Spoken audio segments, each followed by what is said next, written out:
I'm Susan Davis, and this is the Washington Week Extra, where we pick up online where we left off on air.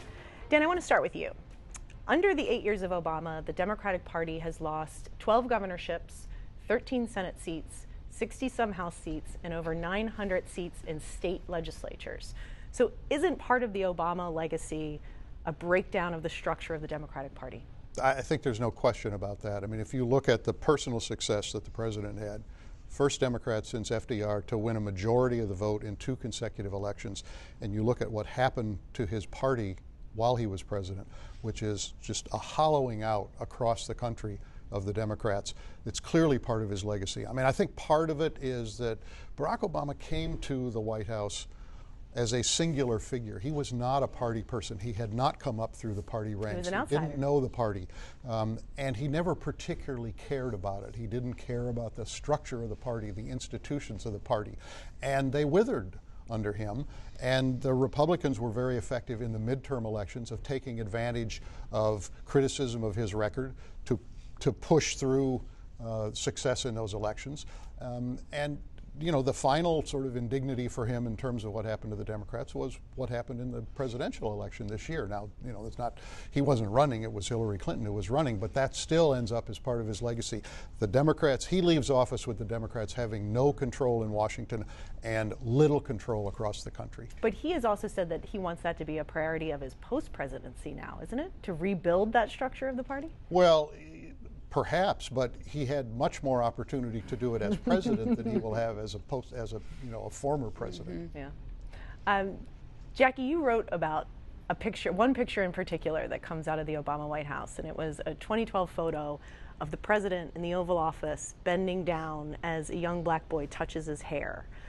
Why do you think that image became so iconic of the Obama White House, and why did it matter so much to people? Oh, I love that photo. And the funny thing is, I had walked past it day after day, week after week, and then year after year. And it was by 2012, this picture had gone up in 2009 when it was taken.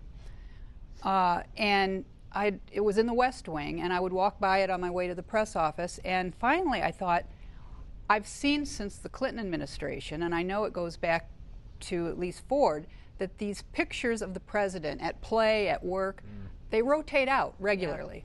Yeah. This one stayed for 3 years. So I finally tried to get the White House to tell me a little about it. It's a family of a former National Security Council aide who had been going overseas, and this was the family came into the Oval Office for a farewell photo, as staff often does. Right. And the White House didn't want to help me with this because of privacy reasons. So somehow I found the family, and I spent a Sunday with them and talked to them. And I think why it resonates I know why it resonates is that you have this. We've talked about how the president does not make a big deal of the fact that he's the first African American president, and yet the symbolism of that, especially for black males, is so great. And that the idea that this little boy, 5 years old at the time, would go into the Oval Office and have one question for the president: does your hair feel like mine? And Barack Obama, then the photo catches him bent at the waist as if the roles are reversed, and the boy's touching him as if he's knighting him or something. And at first he didn't want to do it. The little boy's name is Jacob Philadelphia. He didn't want to do it, and the president said, go ahead, touch it. And he still hesitated, and he said, touch it, dude. So finally he did, and he says, does it feel like yours? And he said, yes. Yeah. I just... You know, if you're under 8, you've never lived in a country that doesn't have a black president. Right. You know, it's a different, it's a different way that you grow into the world. Right. And, you know, I'd like to see Jacob again. I think I'll look him up. Michael, I wanted to ask you about Joe Biden. No one's ever asked to touch his hair. Or yours. That's really all you have to say. That is for sure. I was reading this anecdote when I was reading about the president's relationship with the vice president when Joe Biden was thinking about selling his house in Delaware when his son Beau was sick because he thought he would need the money to help care for his family. And over lunch, and the president said, absolutely not. I'll give you the money. You cannot do this, Joe. And it was sort of an anecdote of the friendship between the two men.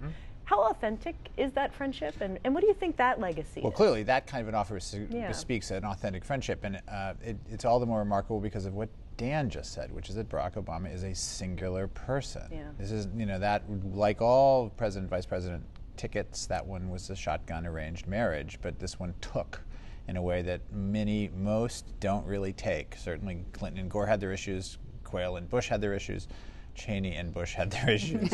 So these are not love affairs, but this one certainly was a deep friendship, and I think by the end of it, these guys, all four of those people, the Bidens and the Obamas, are all very close. And I think it's two things. One is that they weren't different ideologically. That Biden was a little more centrist, but they weren't really different, and they were some. And Biden had things, new moves, tricks that Obama didn't. He could help on the Hill and cut all three of the deals, the big deals that got cut, Biden was involved in. And I think Biden probably looked at Obama and saw skills he wished he had, skills of discipline, skills of good speaker Biden, but not as good as Obama.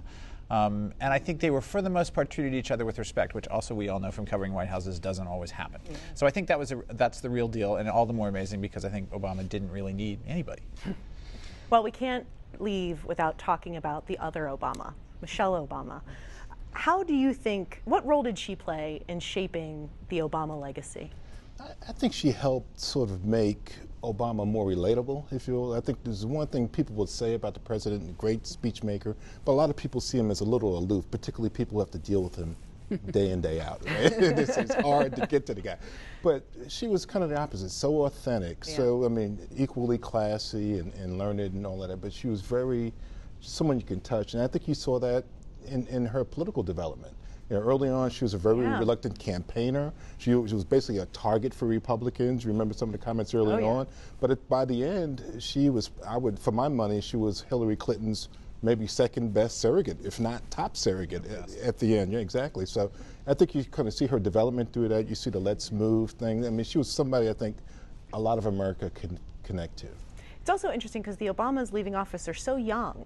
Yeah. They're in their early 50s. I mean, it seems like they could have a whole next chapter of what their impact could be on the country. I know, and one thing she's made clear, it won't be in politics. To the disappointment of many Democrats. Well, thanks, everybody. I appreciate you all being here.